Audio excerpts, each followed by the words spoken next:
para hablar de este tema. Me da mucho gusto saludar a un gran periodista, ahora un gran periodista independiente, pero que durante muchos años ha estado en los medios de comunicación del tingo al tango, ha sido un gran corresponsal de guerra y hoy lucha con nosotros en esta trinchera de la independencia por la verdad con justicia. Y por supuesto que me refiero al queridísimo Jaime Hernández. Jaime, bienvenido a este que es tu espacio, a esta que es tu familia y de la que te hemos extrañado mucho. ¿Cómo estás? ¿Cómo estás, querido Toño? Aquí listo para que tú me digas, ¿para qué soy bueno? Pues para hablar de tu amiga Denise Dresser, para hablar del racismo y el clasismo en los medios de comunicación corporativos, en la política, en la función pública, en cómo es que pues se exhiben ellos solos, que lo decía hace unos momentos, Jaime, no podemos negar que personas como Denise Dresser, el mismo Carlos Loret de Mola, los politiqueros como Enrique de la Madrid, esta señora Ruiz Salinas Massieu, Claudia Ruiz Salinas Massieu, pues tengan sus buenos estudios y lo que tú quieras, pero al fin y al cabo son juniors, ¿no? Y llegaron hasta donde están por sus buenos contactos y por el buen nombre de su familia, ¿no? Esa es la realidad. Y cuando llegan a esos puestos de poder, así es como nos golpean a los mexicanos, que somos el común denominador, bueno, los mexicanos como tú y como yo, que pintamos la raza cósmica, ¿no? Que no estamos en las esferas del poder, que en la vida hemos tenido entre nosotros $1 millón, llegan a esos puestos de poder y nos escupen en la cara, nos llaman malolientes. En el momento en el que por fin llega una persona que ha estado en el pueblo, que proviene del pueblo, que es hija de un albañil, de un trabajador de la construcción, de una mujer que se dedicaba a la costura, una maestra de grupo, en ese momento pues nos llaman malolientes a todos, nos escupen en la cara, esos que nos impusieron en los medios, en el empresariado, en la política. ¿Qué opinas de esto, Jaime? Híjole, fíjate que esta es una historia que se remonta y tiene mucho que ver con la cultura clasista, racista de México y también con la evolución de los medios de comunicación. Tú sabes, yo tengo casi 50 años como periodista y yo nací llamándome Jaime Hernández, ¿no? Con lo cual, pues eso de alguna manera mi nombre ya marcó mi destino, porque tú levantas una piedra y hay un Hernández, levantas otra piedra y hay otro Hernández. Yo soy Hernández, yo soy Ruiz Hernández. Fíjate, entonces, de hecho, yo no sé si tú sabías que la novela de Los hijos de Sánchez, que fue una novela fabulosa, la familia que investiga a Lewis no es Sánchez, sino que es Hernández. Lo que pasa es que Lewis les cambió el nombre por Sánchez, pero Hernández era el nombre, los García, los Hernández, los Sánchez, en fin. Entonces, todos los que digamos somos del pueblo, siempre hemos tenido, y sobre todo si somos prietos canelos, le hemos tenido siempre más difícil para escalar. Y esto se debe a que en México hemos carecido durante mucho tiempo de la famosa cultura de la meritocracia, que en países como en Estados Unidos todavía existe, en otros países existe la meritocracia, es decir, por méritos propios escalas, demuestras tus habilidades, tus competencias y así vas demostrando lo que vales. Pero en México siempre toda la gente que arrancamos, que no teníamos un padre influyente, una familia rica o un apellido de linaje, teníamos este gran obstáculo. Te pongo muchos ejemplos porque yo me he topado con muchísimos ejemplos. Por ejemplo, los Rivapalacio. Ya, los Rivapalacio con eso, ya ese nombre, no te metas con los Rivapalacio, ¿no?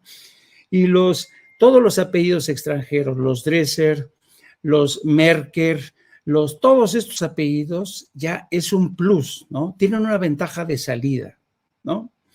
Bueno, pero el caso es que yo conforme fui escalando como periodista, luego como reportero, luego como enviado especial, luego como corresponsal, enviado a zonas de conflicto, todo este rollo, yo descubrí que sin tener un apellido de linaje podía abrirme paso, pero claro, tienes que ser muy buen periodista, muy buen periodista, muy meticuloso, muy esforzado y muy trabajador. Bueno, el tema es que te voy a contar varias anécdotas para que veas la medida de lo que desde mi punto de vista, toda esta gente que ha llegado, que son advenedizos del periodismo y sobre todo de la opinión, por tener un apellido como Merkel, como Dresser, como Loret de Mola, como Riva Palacio, toda esta gente ya goza de una salida de ventaja.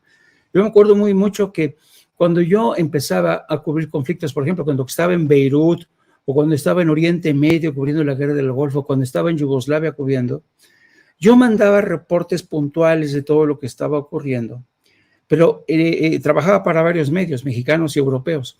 Pero en el caso específico de México, cada vez que yo enviaba un reporte puntual, una crónica sobre de qué manera afectaba la guerra en el Golfo a la economía de Kuwait, cómo Saddam Hussein, habiendo sido un operativo de la CIA de Estados Unidos, había caído en desgracia, cómo en los Emiratos Árabes, donde podías coincidir en un semáforo un Rolls Royce y un camello al mismo tiempo, para que te hables un poco del desfase que hay de los modelos democráticos en esos países. Mientras yo me esforzaba en trasladar esto con una visión de periodista, pero también de antropólogo, veía publicado en mis periódicos, en las columnas, en los análisis, textos de analistas internacionales que no tenían ni puñetera idea de lo que estaba ocurriendo in situ. Yo decía, bueno, estos papanatas, ¿cómo se atreven a publicar algo sobre lo que está pasando donde estoy yo? Y lo publicaban en la sección editorial. Entonces, yo me percaté que aquí, sobre todo en las tribunas de opinión, los dueños de los periódicos iban escogiendo a recomendados por ejemplo, en el caso de Gabriel Guerra, un internacionalista que publicaba en el Universal, lo metió ahí Felipe Calderón, sí, para hablar de temas internacionalistas, pero sobre todo para hablar bien de la agenda internacional de Felipe Calderón. Y hay veces que yo decía, pero qué barbaridad, estos textos que están prácticamente son hagiografías a favor de Felipe Calderón, no tienen nada que ver con la realidad.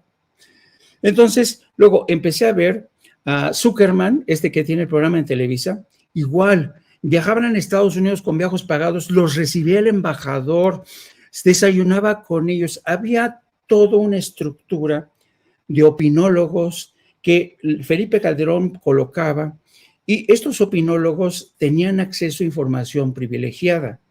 Así fueron creando parrillas de colaboradores que llegaron para usurpar el puesto, los lugares que antes correspondían a periodistas legítimos. Por ejemplo, Manuel Buendía, Miguel Ángel Granados Chapa, que eran unos grandes periodistas, fueron subiendo en el escalafón, que es lo que hacen en Estados Unidos. Empiezas como reportero, periodista, y con el paso del tiempo te conviertes en columnista, ya cuando eres el grand reporter, ¿no? Pero en México no, llegaron los advenedizos que colocaban o Enrique Peña Nieto o Felipe Calderón, el caso de Paula Ordorica, que metió así Enrique Peña Nieto, y cuando escribía columnas, Ordorica, me acuerdo una vez que yo como a las 6 de la mañana en Washington me despierta un analista muy respetado de Georgetown University, me dice, oye, Jaime, ¿tú conoces a una tal Ana Paula Ordorica? Le digo, sí, sé que escribe en el Excelsior, tenía una columna en el Excelsior. Es que fíjate que tengo un problema. Le digo, ¿cuál es tu problema? Que se fusiló párrafos enteros de un texto mío sin darme crédito. No.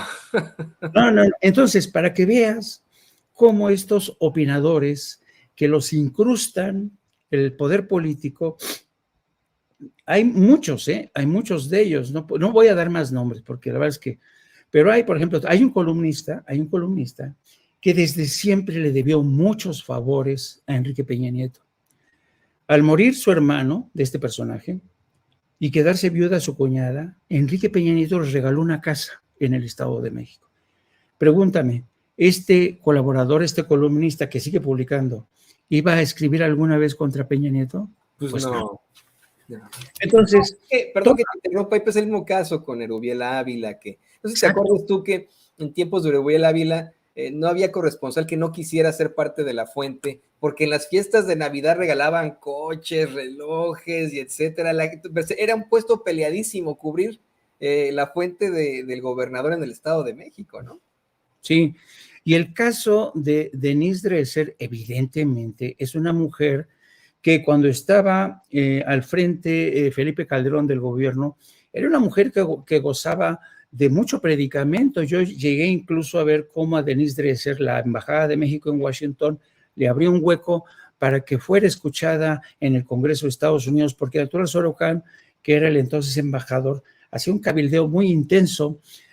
Arturo Sarucán, cuando estaba ya el proceso de sucesión entre Josefina Vázquez Mota y Enrique Peña Nieto, fue el que inició una campaña negra al seno del Congreso de Estados Unidos para presentar a Enrique Peña Nieto como el hombre que iba a traer de nueva cuenta a los cárteles de la droga.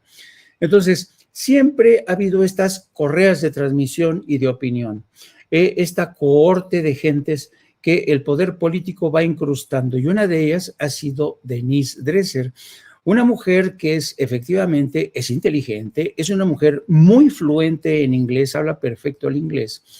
Entonces, esto la ha convertido en un activo de determinado grupo político para posicionarse. Pero desafortunadamente esta gente que ha vivido desafortunadamente demasiado tiempo en el mundo de la academia, yo no tengo nada en contra de la academia, Toño, te lo juro, pero realmente una cosa es ser académica y otra cosa es ser periodista todoterreno, que te has pateado el terreno, que conoces a la gente, que conoces el sufrimiento de la gente, que sabes el odio, el rencor que le tiene el pueblo a una clase política mendaz, corrupta. Pero cuando eres un académico, vienes desde una posición de privilegio y no has sido capaz de conectar y entender al pueblo. Ese es el gran problema de los académicos que están ahora, que tienen sus columnas de opinión, que se atreven a decir que Delfina Gómez es una personaje maloliente. Tú dices, Dios mío, pero esta gente, ¿de dónde sale? Por Dios, ¿cómo faltarle respeto a una mujer como Delfina Gómez, que es una mujer íntegra, que no te imaginas lo que ha hecho? Esta mujer se ha encargado de formar hombres y mujeres desde la primaria para que estos aprendan a ser buenos ciudadanos. ¿Qué ha hecho Denise Dresser, en cambio? Siempre estar hablando en favor del poder, de las capas herodianas. Entonces, yo sí tengo muchísimos issues, como dicen en Estados Unidos, con estos pelmazos, con estos plumíferos, que realmente creen que se merecen tener ese espacio de opinión, porque son los que están con derecho a pontificar, a opinar, ¿no? A decir, esto me parece bien y esto me parece mal. Y yo creo que eso es un terrible error de los directores de los medios de comunicación, porque esta gente escribe y le habla a una oligarquía que no tiene nada que ver con el pueblo. Hay muy pocos columnistas en México. Mira, por ejemplo, Manuel Buendía tenía ese gran talento para conectar. Granados Chapa era un personaje realmente muy interesante, un hombre con un enorme empaque intelectual. Era un hombre que te lo encontrabas en el metro y en el metro iba leyendo, iba puntualizando, iba subrayando, muy estudioso de la realidad mexicana, muy informado. Incluso, fíjate, si me apuras, en el plan más exquisito que yo he conocido de los columnistas, existió un columnista que firmaba con el sobrenombre, con el seudónimo de Juan María Alponte. Juan María Alponte, pero en la vida real él se llamaba Enrique Ruiz García. Él era un emigrante de España, llegó aquí a México, lo consintió mucho Echeverría, le dio una casa hermosa ahí en la casa de Francisco Sosa. Fue la época en que los intelectuales con Echeverría recibían prebendas, casas, viajes, dinero, porque Echeverría era muy listo y sabía que era muy importante tener de tu lado a los intelectuales. Bueno, este personaje, Juan María Alponte, que ya murió hace tiempo, tenía a un ejército de ayudantes en una casa de Coyoacán por Los Viveros, que todos los días le hacían una síntesis informativa de medios mexicanos y de medios internacionales que le llegaba a primera hora de la mañana en su casa. Él se lo leía todo y a partir de ahí escribía su columna. Pero eran plumas informadas, que estudiaban, que esperabas más, aportaban algo. Pero ahora tienes a columnistas como Denise Dresser, que hacen crónica de lo evidente, pero además crónica de lo evidente de su clase, de su grupo, ¿no? Son estas personas que toda su vida han formado parte de este circuito reblón, ¿no? Jamás se han mojado, jamás han ido y pasado una semana con el pueblo, nunca han ido a la sierra, ¿no? Y cuando van, como ahora ha ido en plan de corresponsal de guerra, a saludar y rendir pleitesía al señor Zelensky y a su mujer, con un grupo de analistas y periodistas que quién sabe quién eligió para hacer una crónica de ese horror de la guerra desde el punto de vista de Ucrania, es de lo más deshonesto, intelectualmente hablando, que puede hacer esta mujer.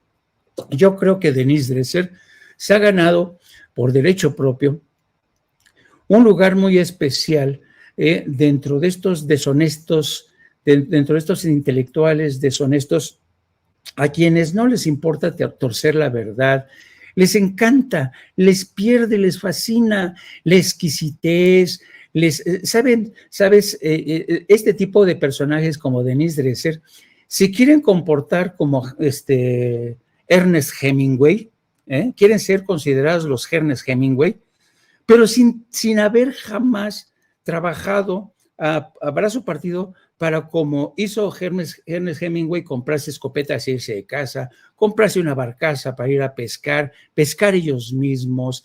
Es decir, carecen de toda autenticidad. Ernest Hemingway era un periodista todoterreno, un intelectual, ganó un premio Nobel de literatura, pero era un tipo, ¿sabes?, que se adentraba en el terreno, que cubrió la Segunda Guerra. Pero estos personajes no merecen en absoluto para nada mis respetos.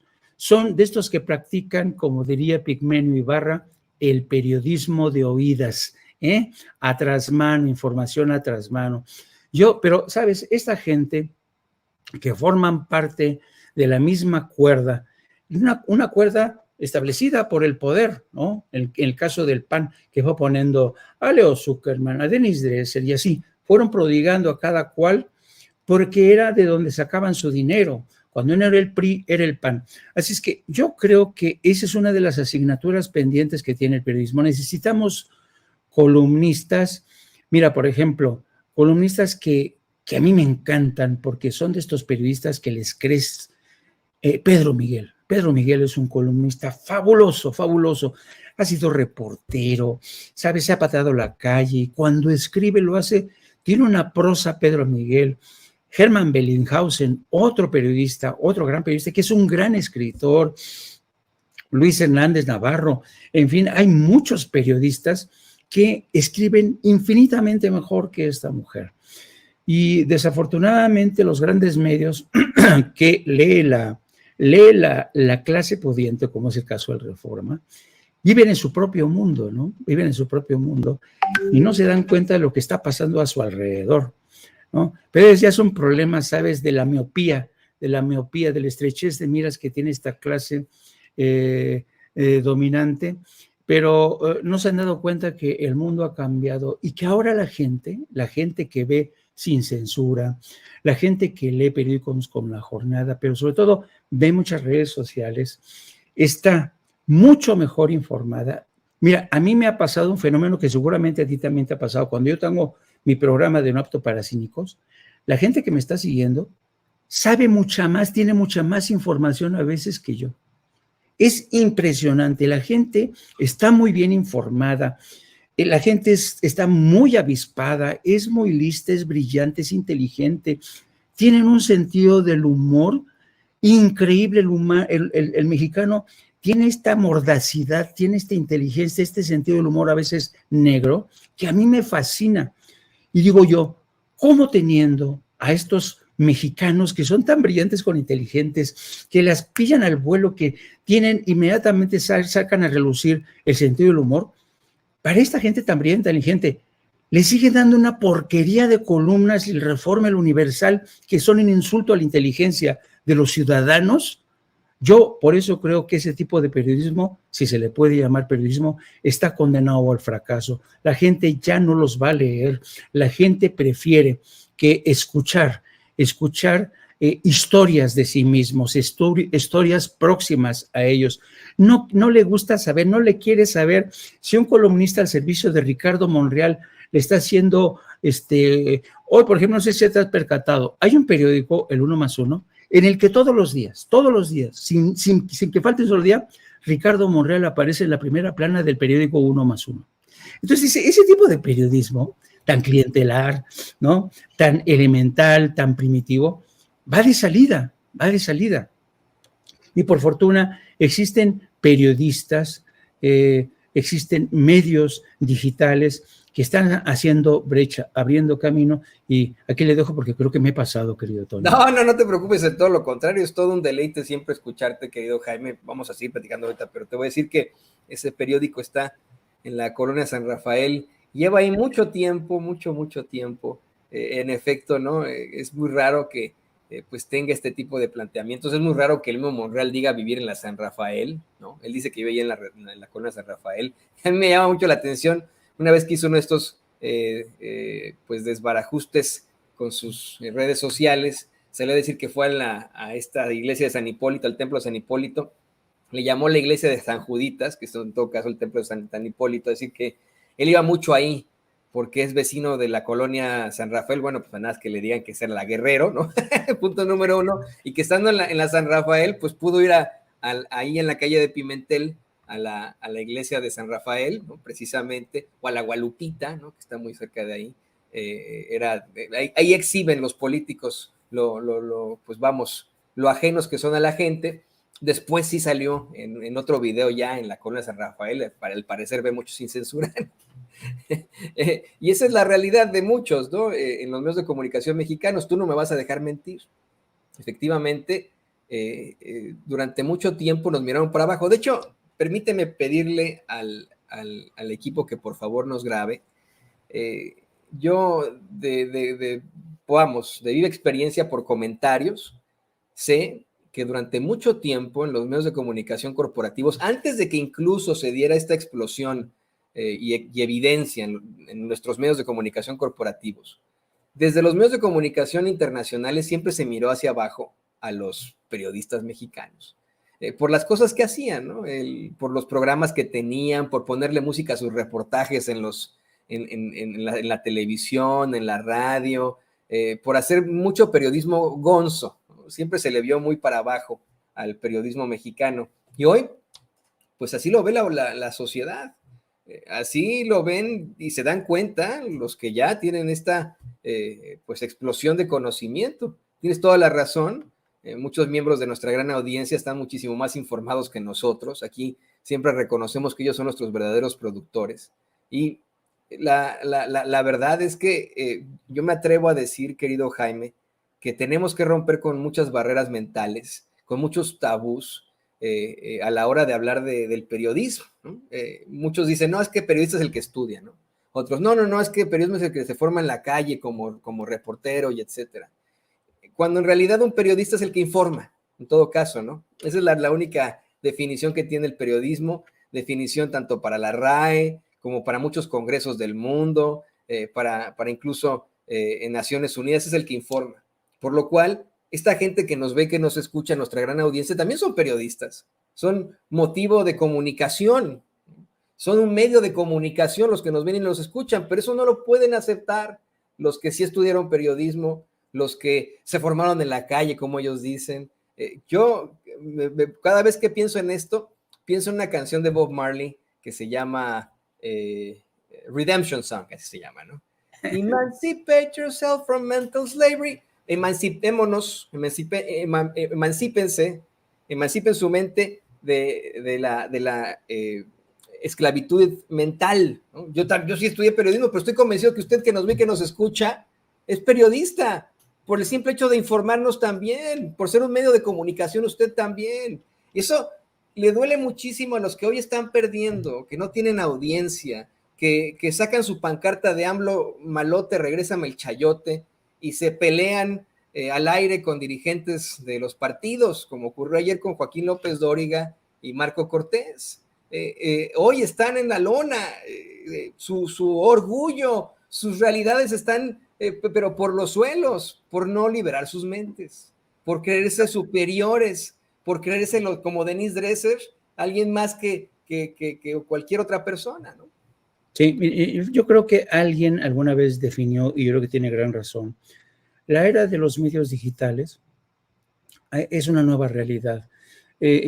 Twitter, YouTube, Facebook se han convertido en la nueva plaza pública.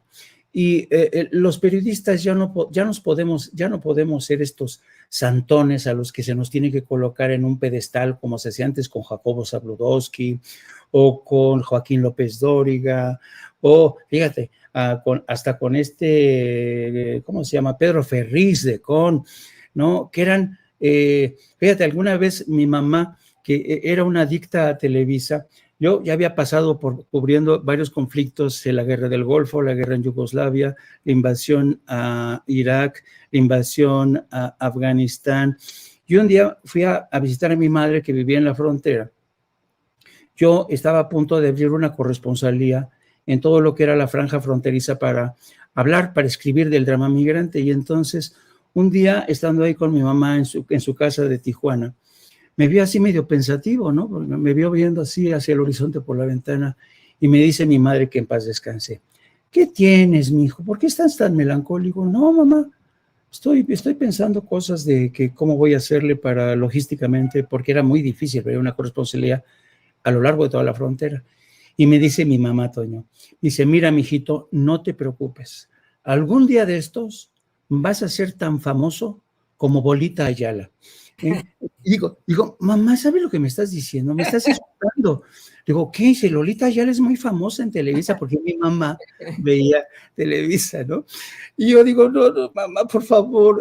Entonces, para que te veas, antes la gente pensaba que Lolita Ayala, Jacobo Zabludowski eran los grandes, ¿sabes?, monstruos de la televisión, les tenías que creer sí o sí, ¿no?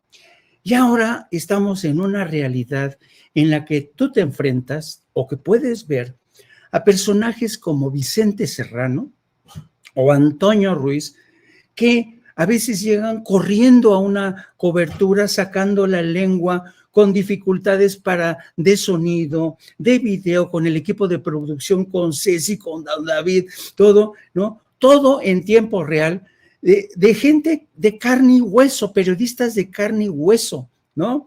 Y luego otra cosa fascinante que yo digo, que esta nueva era es la del periodismo total. ¿Y a qué le llamo yo el periodismo total? El periodismo total consiste todos los días, Toño, en que tanto tú como yo, como Vicente Serrano, como a Jorge Armando Rocha, que le mando un abrazo, todos los días estamos frente a una cámara y un micrófono. Y la gente todos los días nos puede hacer así o así. Ese es el periodismo total. Todos los días nosotros vamos a las elecciones, todos los días. No como los políticos que van cada 6 años, o cada 4 años, o cada 3 años, no.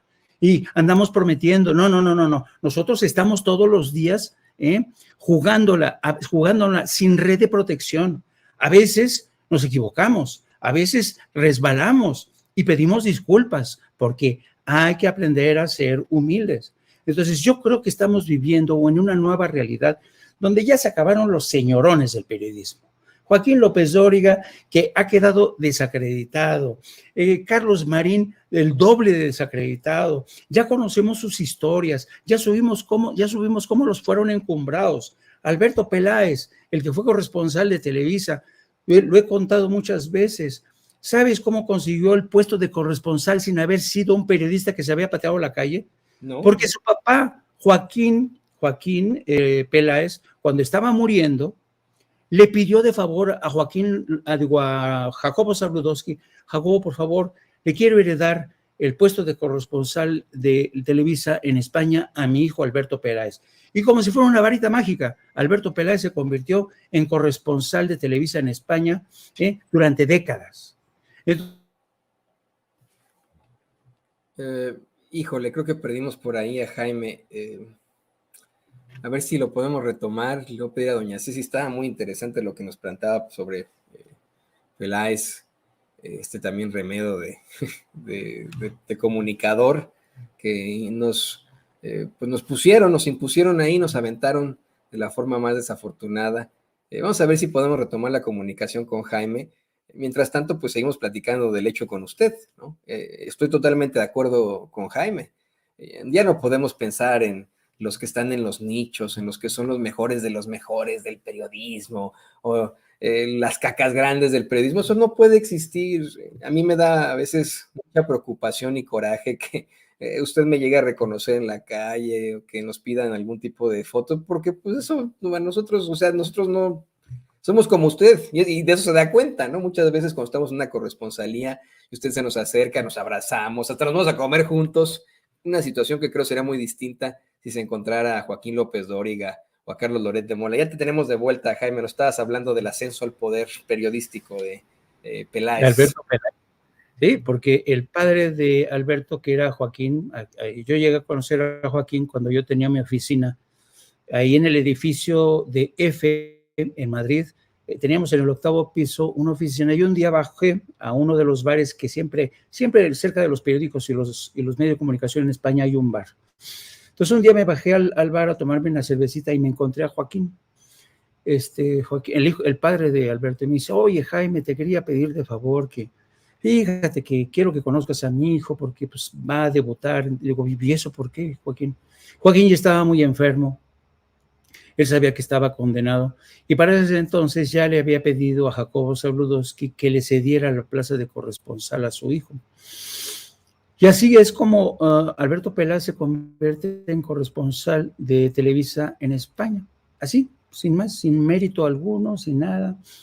Pero, y ese es, fíjate, ese tipo de formación que no surge de la meritocracia, que no surge de lo que yo llamo la cultura del esfuerzo, de andarse pateando, haciendo guardias. Fíjate, cuando yo empecé con el Excelsior, ¿sabes cuántos años tardé para que me pusieran firma? Porque antes la vieja escuela del Excelsior no podías firmar ningún texto, sino hasta después de 5 años, cuando ya habías pasado una prueba. 5 años. ¿Sí? Pero ahora, no, hombre, el hijo de Pedro Ferriz no, ya se creó una estrella marinera, no. Entonces, el periodismo en México ha sufrido una debacle sorprendente. Ya cualquiera se dice periodista, ya cualquiera puede aparecer a cuadro. Y desafortunadamente en medio tenemos medios masivos como por ejemplo Televisa o TV Azteca, que se han convertido sus noticiarios en noticiarios de sucesos. Tú ve cualquier canal de Televisa, o que le llaman, ahora le cambiaron de Televisa a N+, y estamos aquí porque una coladera ya no tiene tapa, y estamos aquí porque chocó en... Perdón que te interrumpa, pero es la vergüenza que tiene Televisa de lo tan manchado que está su nombre. Por eso es que tuvieron que cambiarle el nombre, por eso es que tuvieron que cambiar la iconografía.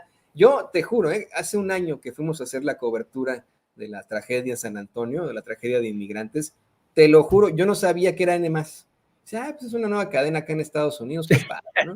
Y hasta le pregunté a algún compañero ahí del país, a quien le mando muchos saludos, pero no voy a decir su nombre porque no lo quiero quemar, y que digan, ay, mira, es amigo del periodista Chairo Toño. No. Y le dije, ¿quiénes son esos? Y me dijo, no, son los de Televisa. ¿Qué? ¿Televisa? Así, pero ¿por qué se llaman N+? Pues porque ya se cambiaron el nombre. Están tan quemados en Televisa que no les quedó de otra, mi querido Jaime, ¿no?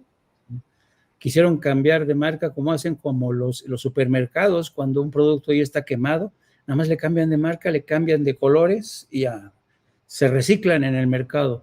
Es lo que ha intentado Televisa con poco éxito, porque realmente sus noticiarios realmente son un bodrio fíjate que podrían ser incluso tener un canal de televisión solamente para la capital y después otro dedicarle a los estados, al resto de la república, pero Televisa es tan mal administrando sus recursos que son millonarios, millonarios. Y yo digo, estos teniendo tanto dinero, ¿cómo han hecho? No han hecho maravillas, como lo hace la BBC, como lo hacen otros medios del Estado, que es lo que nos hace mucha falta aquí en México. Sí, no, y eso es algo que es absolutamente necesario en la televisión, algo por lo que yo luché durante mucho tiempo y que no me salió, y por eso creo que ya está muerta la caja idiota, llega la televisión inteligente para desplazar a la caja idiota. Exactamente, ¿no? Con toda esa lana que tenían ahí en Televisa, pudieron apostarle a, mira, ni siquiera contenidos culturales, no quiero yo así extralimitarme en eso, en contenidos de calidad, ¿no? O sea, a lo mejor una muy buena serie, buenos contenidos deportivos, pero no, siempre era apostar a lo chafón y etcétera, minimizando a su público. El mismo Tigre Azcárraga lo dijo en los 90, ¿no? Yo hago televisión para jodidos, así nos veían, y así nos ven el pueblo de México desde Televisa, desde Azteca, como unos jodidos que se merecen una porquería. Nosotros no. Nosotros vamos aquí en Sin Censura, Jaime Hernández, Vicente Serrano, su servidor y todos los que colaboramos aquí en Sin Censura, estamos convencidos en que no solamente le tenemos que tener un respeto como público, sino como familia. En esta nueva tendencia del periodismo en el que le hablamos a usted como si le habláramos a nuestros papás, con ese respeto. A lo mejor en una comida familiar se nos sale una que otra peladez, no hacia nuestros papás, pero en la plática, y nuestros papás lo aceptan. Es lo mismo con usted. Le tenemos ese respeto a usted, hablamos de esa forma coloquial a usted, porque usted es parte de nosotros. Para nosotros no queremos nunca plasmarle algún contenido chafa como lo hacen en Televisa con los Alberto Peláez, los Loretitos, esos que están cayendo ya hasta las más bajas, los más bajos niveles, y por supuesto las Denise Dresser, querido Jaime. Y pues me dio mucho gusto poder volver a platicar contigo. Sé que te estarás en medida de lo posible reconectando con nosotros en esta tu convalecencia, y pues bueno, ¿qué te parece que nos compartes tus redes sociales para que la gente te siga buscando? Y aquí vamos a estar abiertos para tus comentarios siempre, tú que eres parte de esta gran familia de Sin Censura. Fíjate que solamente un último comentario. Yo creo que la transmisión a través de medios digitales nos ha obligado a nosotros los periodistas a ser más humildes y entender que de manera inmediata tenemos una comunicación directa con los quienes nos siguen, ¿no? Eso es muy importante porque yo no sé si te ha pasado a ti, Toño, pero no te imaginas, con todos los años de experiencia que yo tengo como periodista, hay gente que luego, durante la transmisión del programa, me corrige y resulta que ellos tienen la razón. Entonces yo creo que ya no podemos ser los Loret de Mola, los Joaquín López de Igorriga, los Jacobo Saludowski, que no tenían esta posibilidad de la retroalimentación y podían hablar desde el púlpito, ¿no? Colocarse por encima de los ciudadanos, lanzar sus peroratas. No, nosotros estamos hablando en directo con los ciudadanos, conectando, y ellos a mí me corrigen, no te imaginas, me corrigen en directo. No, Jaime, así no es asado, es así. Y uno tiene que ser lo suficientemente humilde, ¿eh? Tienes que trabajar para que tu ego, que muchos tienen así, todos los días, bajar el ego, decir, no, la persona que me está escuchando tiene la razón, sabe más que yo. Esa es la lección de humildad en la que yo me autoimpongo todos los días cuando hay gente que me escucha, a la que tengo que respetar, a la que tengo que escuchar, incluso a los bots que llegan y nos inundan. Yo he aprendido a tolerarlos. Yo les digo que a los bots en mi programa les damos shampoo de cariño, les damos tratamiento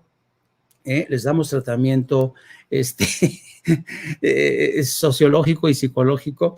Entonces, ¿por qué? Porque tenemos que comulgar con el ejemplo, tenemos que ser tolerantes, tenemos que ser humildes, tenemos que aprender a dialogar, no a imponer ideas, escuchar también.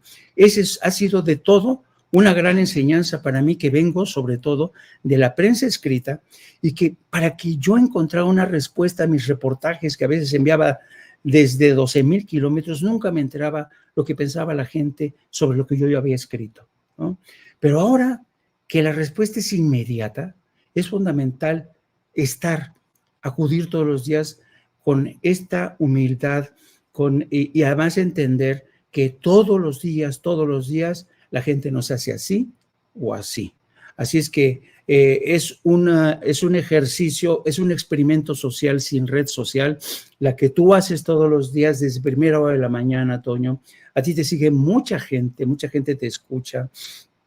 Lo mismo a mi querido Vicente, a quien le mando un saludo. Lo mismo a toda esta gente.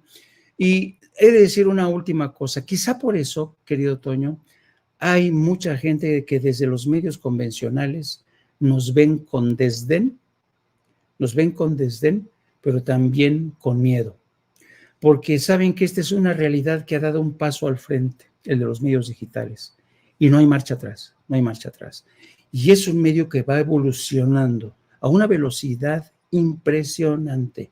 Así es que con esta última reflexión me quedo. Te agradezco que me hayas invitado como siempre. Que tenemos aquí a Vicente Serrano también en línea, pero antes de cualquier cosa tiene toda la razón, Jaime. Todos los días Vicente Serrano, este es su servidor, al comenzar el programa, además de saludarle, lo que estamos pensando es: Ave César, morituri te saludan, o salve César, los que van a morir te saludan, como gladiadores. Exacto, ándale. Con eso saludo al otro gladiador de la información, al queridísimo Vicente Serrano, quien me pidió, querido Jaime, que nos aguantaras un poquitito para que te pudieras saludar y para que pudieras platicar con él. Vicente, te saludamos, te vemos y te escuchamos. ¿Cómo estás, mi querido Toño, y sobre todo mi querido Jaime? Ya no te andes subiendo a limpiar las canaletas ahí en el techo de tu casa, por favor. Ya después nos contarás las anécdotas, pero me da mucho gusto saludarte, verte, querido Jaime, y me da más emoción verte reír a carcajadas en ocasiones. Gracias por estas reflexiones, mi querido Jaime. Tú sabes que te quiero mucho, tú sabes que te admiro, que te respeto y que deseo que la recuperación sea pronta y que sea como tiene que ser.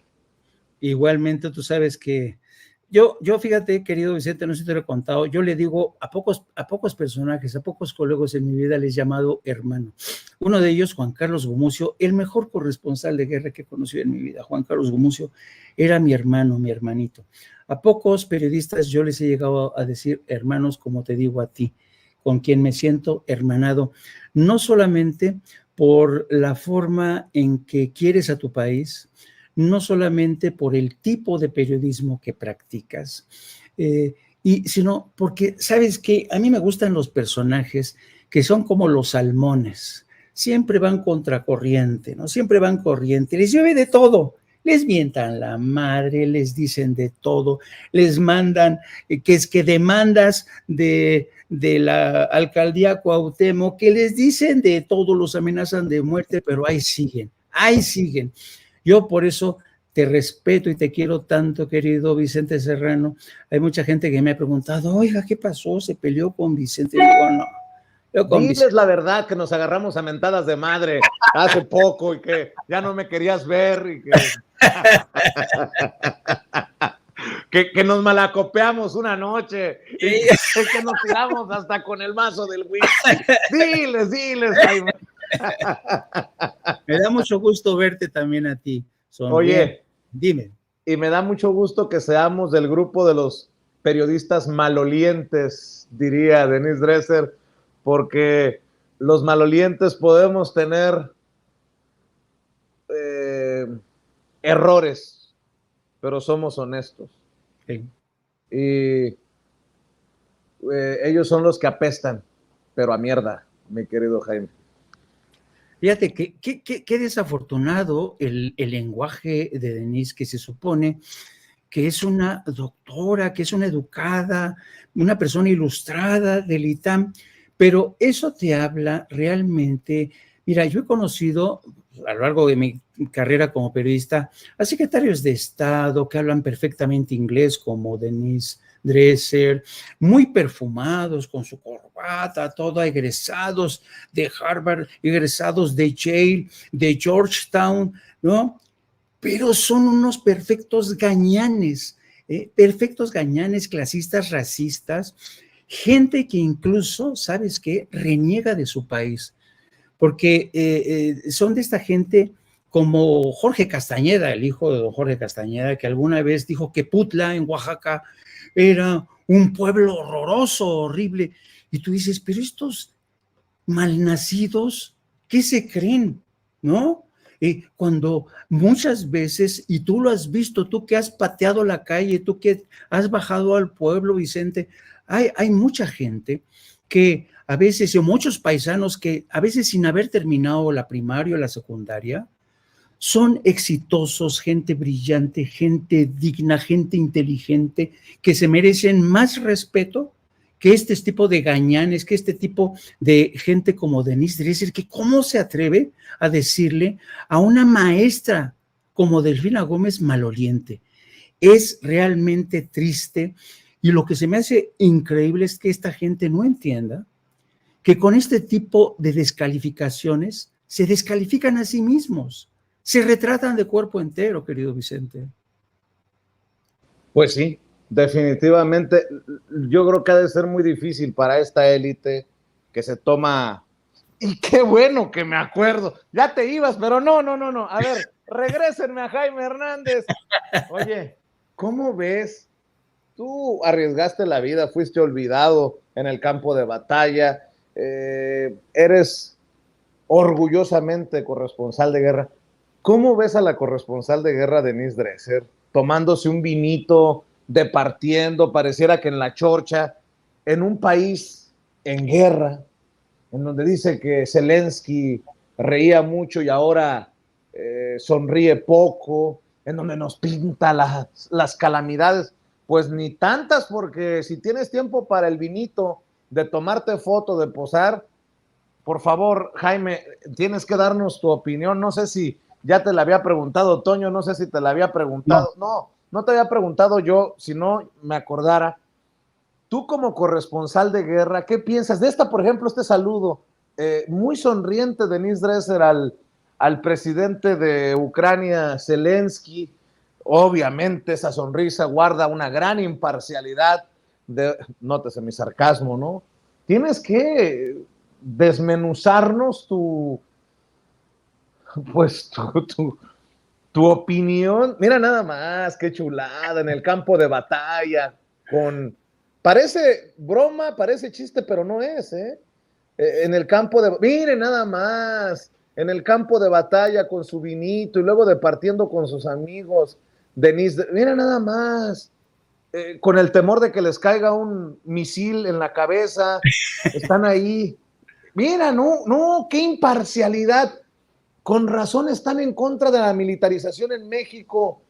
También están en contra de la militarización en Ucrania. Y digo todo esto porque Denise Dresser, y más adelante vamos a entrevistar a Sabina Berman, a quien llamó, entre otras cosas, malcogida, chaira pestosa. Acuérdense, en un programa con Carmen Aristegui, no estoy exagerando, Denise Dresser llamó a Sabina Berman cosas como las que acabo de decir y peores, pero ¿cómo ves a esta élite de la que forma parte Denise Dresser? Que seguramente, híjole, no puede dormir ante la posibilidad de que la hija de un albañil, la hija de una costurera, una maestrita de aula, vaya a gobernar uno de los estados, si no es que el estado más potente económicamente, políticamente, electoralmente de nuestro país. Ahí te lo encargo. Y por cierto, no, a ver, no empiecen con sus cosas, que yo le tengo mala fe a Denise Dresser. A ver, David, nomás para echarle leña al fuego, recuérdanos aquel intercambio de Denise Dresser con Sabina Berman ante la permisividad de Carmen Aristegui. Entonces yo no voy a decir nunca que Sabina es una chaira arrastrada, lame huevos. Nunca voy a decir que Sabina es una burguesa blanca que analiza el país desde el privilegio. Y yo no le voy a gritar que es una malcogida. Pues si le dijo eso a Sabina en el programa de Carmen Aristegui, que no nos sorprenda que le llame maloliente a Delfina Gómez. Pero bueno, Maestro Jaime, tú que fuiste corresponsal de guerra, ¿cómo ves estas payasadas en Ucrania? Fíjate, voy a empezar a tratar de hacer una especie de correlato para que veas hasta qué punto este viaje de Denise Dresser es todo un despropósito y hasta el ridículo está haciendo. Entonces, ¿por qué? A ver, uno cuando es corresponsal de guerra y hace coberturas a tumba abierta, porque son coberturas a tumba abierta, vas sin seguro de vida, vas sin seguro médico.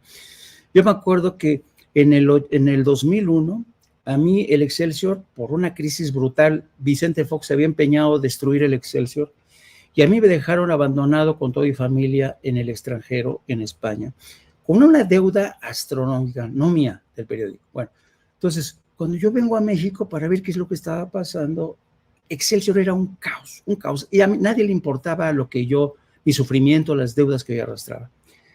Por cosas del destino, vienen los ataques del 2001 contra las Torres Gemelas, y Roberto Rock, que era director del Universal en aquel entonces, que conocía mis antecedentes, había hecho ya la cobertura yo en la guerra en Beirut, la guerra del Golfo, Yugoslavia, me manda a llamar y me dice, oye, necesitamos que te vengas con nosotros, pero te me vas ya a Afganistán. Digo, bueno, vale. Y entonces me acuerdo, fíjate, había yo viajado de Madrid a México con lo opuesto casi. Entonces me voy con lo opuesto a Afganistán. Y entonces lo que me ofrecía el Universal era una cantidad muy poca. Los medios de comunicación en México son bastantes, ¿sabes? Y no desconocen por completo todo lo que implica una cobertura. ¡Culeros! Exacto. Y el grado de dificultad que implica transmitir, hacer uso de satélites, todo ese rollo. Bueno, entonces yo me agencié otro periódico europeo, una cadena de televisión alemana, una radio mexicana. Entonces me lanzo al ruedo, entro a Afganistán. Fuimos de los primeros en entrar, te estoy hablando del mes de septiembre. Entonces, ya en septiembre, octubre, noviembre, entró el invierno con un frío atroz, y yo andaba casi con lo opuesto, como si hubiera en México. Me tuve que comprar en los mercadillos calzones chinos, que son de estos como mamelucos, porque ya la ropa que había llevado se me había roto, los calzones se me habían roto.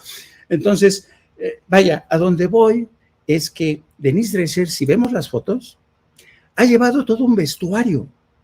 El vestuario de cóctel de la noche para tomarse la copa en el bar, ¿no? El vestuario para estar con las amiguis, el vestuario para saludar al presidente. Miren, este sí es este es el vestuario es el modelo corresponsal de guerra. Este es el modelo corresponsal de guerra, Denise, con esta especie de bufanda pañoleta para que a lo mejor lanza una línea de ropa para corresponsales de guerra, ¿no? Es capaz.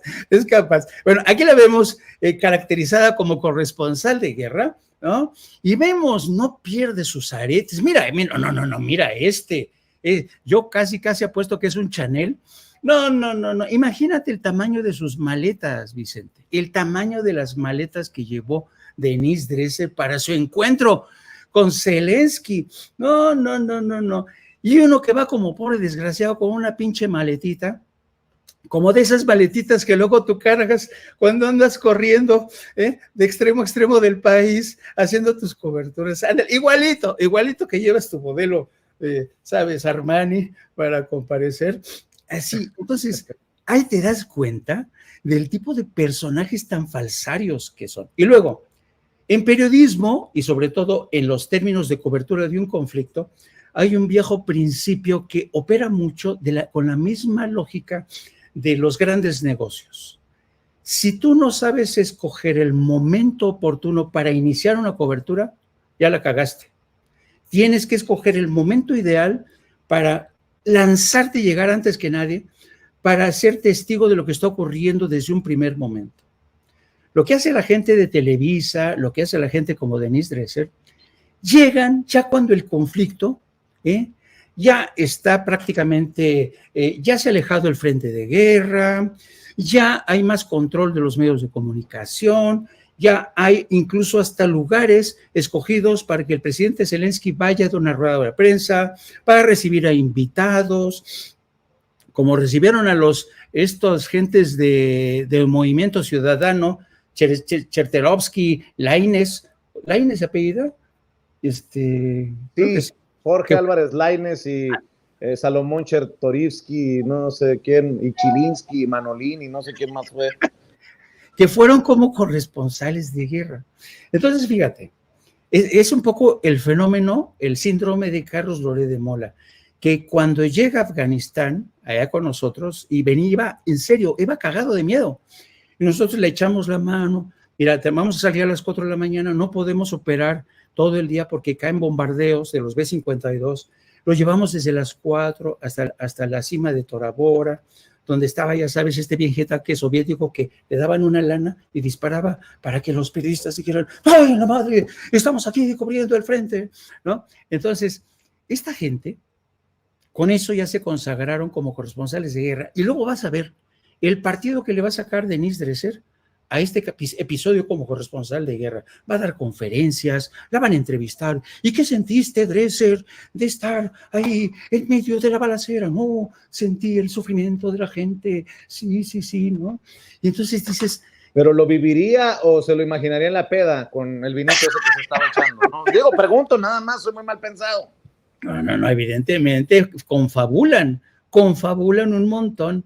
Y miren, es que de verdad es que de verdad es increíble. Yo me acuerdo, en una de mis primeras coberturas en zona de conflicto en Beirut, había un bar, Vicente, parece mentira, en Beirut Occidental, había un bar que se llamaba The Back Street, la calle de atrás. Bueno, en tiempos de guerra, cuando estaban los bombardeos, bueno, cuando ya terminabas de trabajar, te ibas al Backstreet. Pero ¿qué diferencia hay con este bar que vemos de Denise Dresser? El Backstreet era un bar soterrado, enterrado. Entonces, ahí nos reuníamos varios periodistas y todo este rollo, todo a oscuras y con velas. ¿Qué diferencia? No, mira aquí, qué sofisticado. Fíjate la variedad de vinos que alcanzo a percibir allá atrás de Denise Dresser en la barra. No. Más de un restaurante de lujo en la Ciudad de México quisieran tener esa variedad de vinos y Perdón, sí. Jaime, pero lo tenía que decir, si no, se me hace cáncer en el pecho.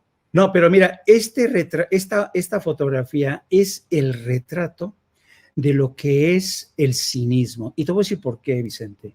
Mientras esta mujer se tomaba su vinito blanco, con su vestido de cóctel, perfectamente peinada, con sus aretes, su colgante, mientras ella estaba disfrutando de esto, había gente que estaba muriendo. Y eso es lo que a mí me jode, eso es lo que a mí me pudre más que estos farsantes que se dicen corresponsales de guerra van, como fue Loret de Mola. Se consagró como corresponsal de guerra con una sola toma, luego se largó, y la gente, hasta la fecha, sigue sufriendo esa guerra en Afganistán. Y esta gente, como Denise Dresser, se toma su cóctel, y la gente hoy mismo sigue sufriendo. Esta misma mañana hubo el desbordamiento de un dique de los más importantes. Hay gente que está muriendo ahogada en este dique, porque se supone que ya empezó la contraofensiva ucraniana. Pero eso entra en un segundo término, un tercer término para Denise Dresser, que va a ir a saludar al presidente de Ucrania. Eso a mí realmente me pudre, y yo por eso no tengo nada de respeto por esta gente que utiliza como escenario los conflictos que van a ser turismo de guerra, que es para mí lo más despreciable que puede haber. Algo que no mencionamos, Jaime. Ya te vi que te encabronaste. Y con justa razón. Imagínense, turismo de guerra. Algo que yo todavía no entiendo al ver las fotografías de Denise Dresser. ¿De qué putas ríe Denise Dresser en el campo de batalla, en un país en guerra, en donde ha habido muertos, en donde hay desplazados, en donde niños sufren? Ahí ríe junto al militar. También ríe con su vinito. Ríe con Zelensky. ¿de qué ríe Denise Dresser cubriendo la guerra? ¿De qué ríen estos personajes que comparten con ella en la mesa? Me imagino que también son periodistas, me quiero imaginar, pero ¿de qué ríe Denise Dresser? Con una risa que, con mucho respeto lo voy a decir, termina siendo para mí de alguien con problemas, verdaderos problemas de problemas mentales. Mi querido Jaime, no quiero que de alguna manera una herida por ahí se vaya a abrir de un pinche coraje que hagas aquí en Sin Censura, pero quería preguntarte tu opinión, porque, mira, yo puedo decir Santa María y puedo decir misa, pero tú has estado ahí, en el campo de batalla. Tú exhibiste a Carlos Loret de Mola como un hipócrita, como el lormontajes que es. Después yo le puse lormontajes, pero por otras razones, y terminó que no, me termino enterando por ti que lormontajes venía haciendo montajes desde hace mucho tiempo. Y ahora esta señora, ella sí maloliente, que sonríe en Ucrania y que, bueno, ya lo que diga además, mi querido Jaime, ¿con qué cierras tú?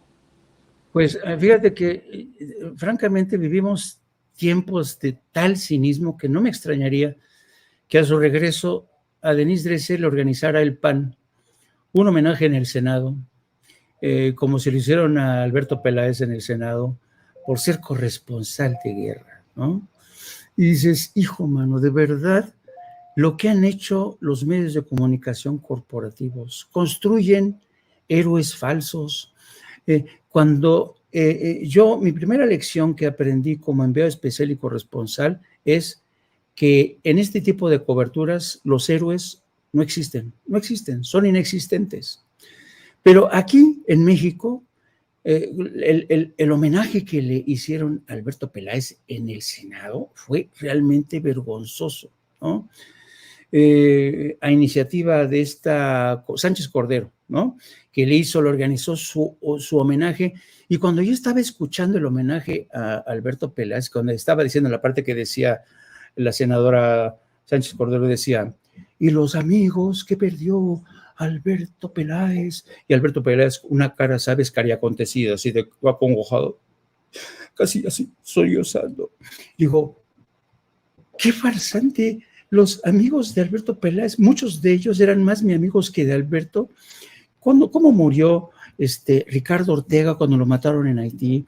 ¿Cómo murió este periodista del diario El Mundo a medio camino entre Jalalabad y Kabul? Julio Fuentes, que iba con una periodista italiana, lo mataron así. Y realmente son momentos tan duros para nosotros como colegas, que cuando ves a un farsante chillando porque se dice que se le murió un amigo, y dice, pero no era tanto amigo. Bueno, pues así hay esta gente que llega a las lágrimas. Yo me acuerdo que cuando Eduardo Salazar estaba en Bagdad, me acuerdo noticiero con Joaquín López Dóriga. Eduardo, ¿estás seguro de que quieres permanecer en Bagdad? Y el otro, sí, Joaquín. Y dices, ¿qué pedo? O sea, no mames, o sea, ¿por qué la historia no es de ustedes? La historia no tiene que ver con Alberto Peláez, la historia no tiene que ver con Denise Dresser, la historia no tiene que ver con Eduardo Salazar, la historia tiene que ver de la gente que está en medio de la guerra. ¿Qué hijos de la...? En serio, por eso a mí me pudre tanto esta gente. Pero mira, ¿sabes qué? Creo que por fortuna en México, a pesar de todo, existen colegas periodistas inteligentes, sensibles, que los ven venir 10 pueblos antes y que saben que son farsantes. Y yo nada más espero que no tengan realmente la ocurrencia en el Senado de organizarle un homenaje a Denise Dresser como corresponsal de pena. Digo, ya sería el colmo, ¿no?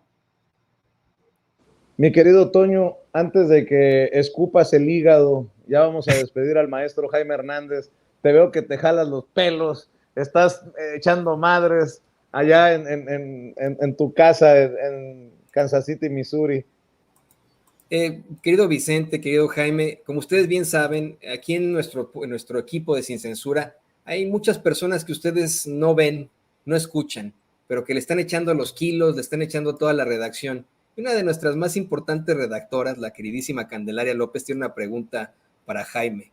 Le pregunta si verdaderamente un corresponsal de guerra puede oler a Chanel. Si eso realmente ocurre en algún momento.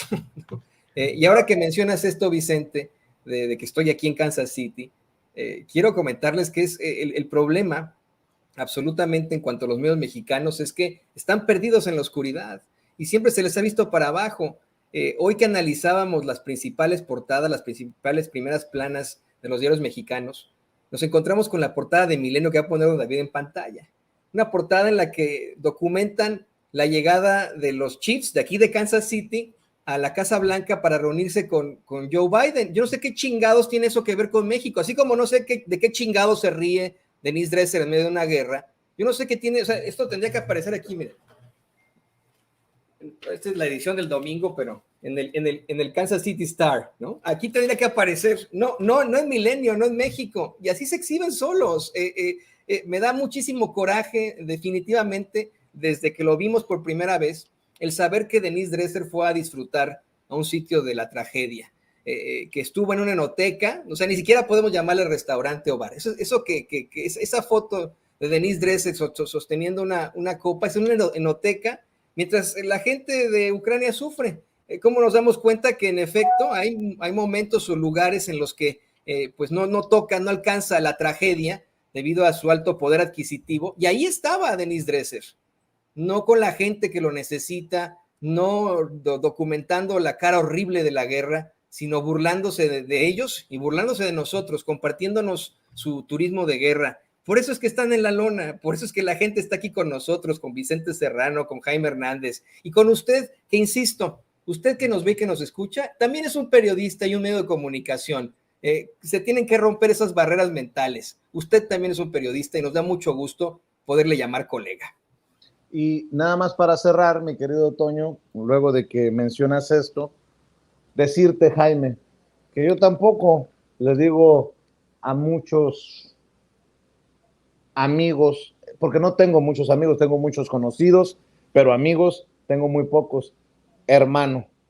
Así que, hermano, quiero decirte lo que te he dicho en cortito, que para nosotros es un honor contar con tu experiencia, que nos cuentes tus anécdotas, que puedas poner en su justa dimensión, en su lugar a estos personajes, que a ti nadie te tiene que contar los horrores de la guerra, que a ti nadie te tiene que contar lo que es perrearla, corretear la chuleta, y para mí me resulta grato, emocionante, es un honor que estés alrededor, que estés aquí, que seas, mi querido hermano, y ojalá que la corriente nos vuelva a meter al mismo cauce.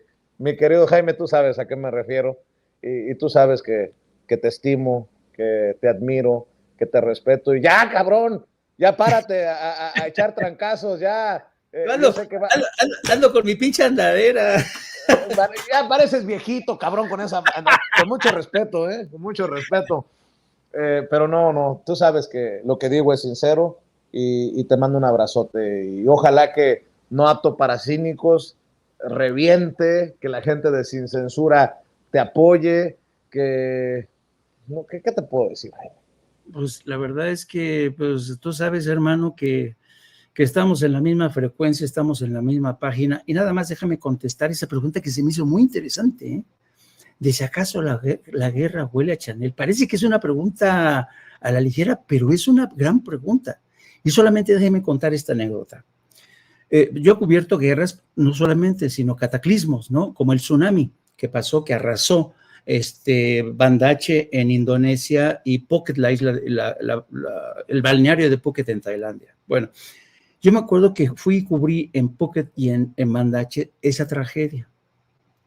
Para no hacerles el cuento largo, fueron como casi 2 meses de cobertura, y al término de esos 2 meses de cobertura, las botas que llevaba, que eran de estas botas, ya sabes, ortopédicas, así muy nice, se me llenaron de hongos, los calcetines, los pantalones, se me llenaron por la humedad que había, y un olor a muerte. Bueno, con decirte que después de la cobertura decidí quemar toda mi ropa porque olía a muerte, olía, de veras, y que es un olor que te persigue. Entonces me tuve que comprar con los mercadillos que siempre yo digo, yo siempre he dicho, y es verdad, yo he roto muchos calzones en las coberturas de conflictos, porque los calzones son los primeros que se rompen, entonces siempre ando comprando en los mercadillos, y casi siempre lo único que encuentro son de estos calzones chinos, ¿no? Que son como mamelucos.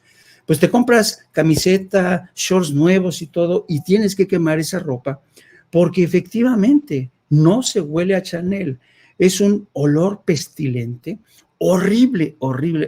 Para el que lo haya experimentado sabrá a qué me refiero. Así es que no, uno no tiene ni el lujo de viajar con grandes maletas, con un vestuario, para cada acto, para el cóctel, para saludar al presidente. No. Viaja con lo puesto y después tiene que deshacerse de mucha de esta ropa porque termina oliendo, apestando a tragedia.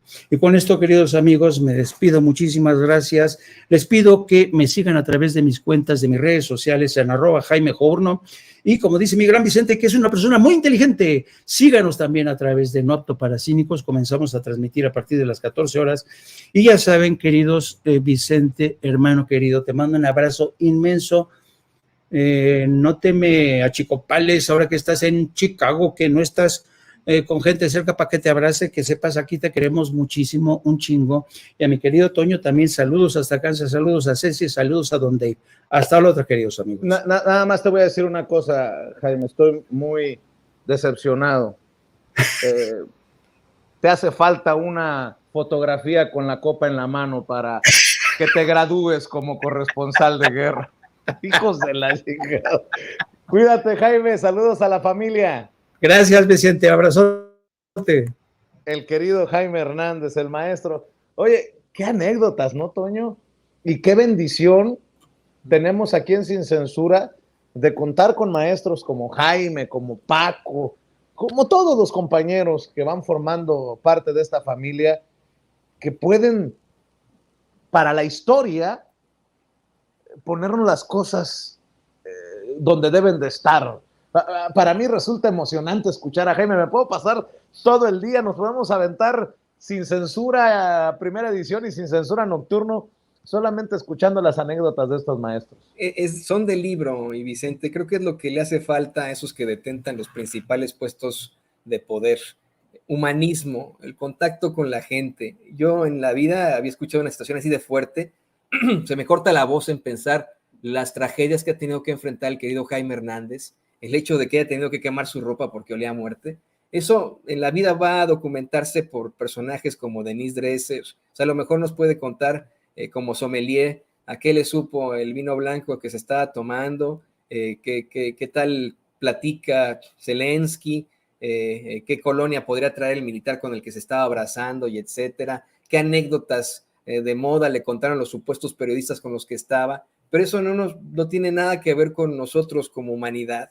Es lo que les falta absolutamente en la ultraderecha, a esos que incluso se atreven a ir a un memorial de niños muertos a tirar sus crucecitas, a esos que constantemente nos están ofendiendo porque no votamos por ellos, que en lugar de decirnos, oigan, ¿saben qué? Pues la regamos, vamos a construir a partir de aquí en adelante, no, pierden una elección, nos insultan como pueden, nos siguen minimizando, nos discriminan, nos llaman malolientes. Es lo que falta, humanidad.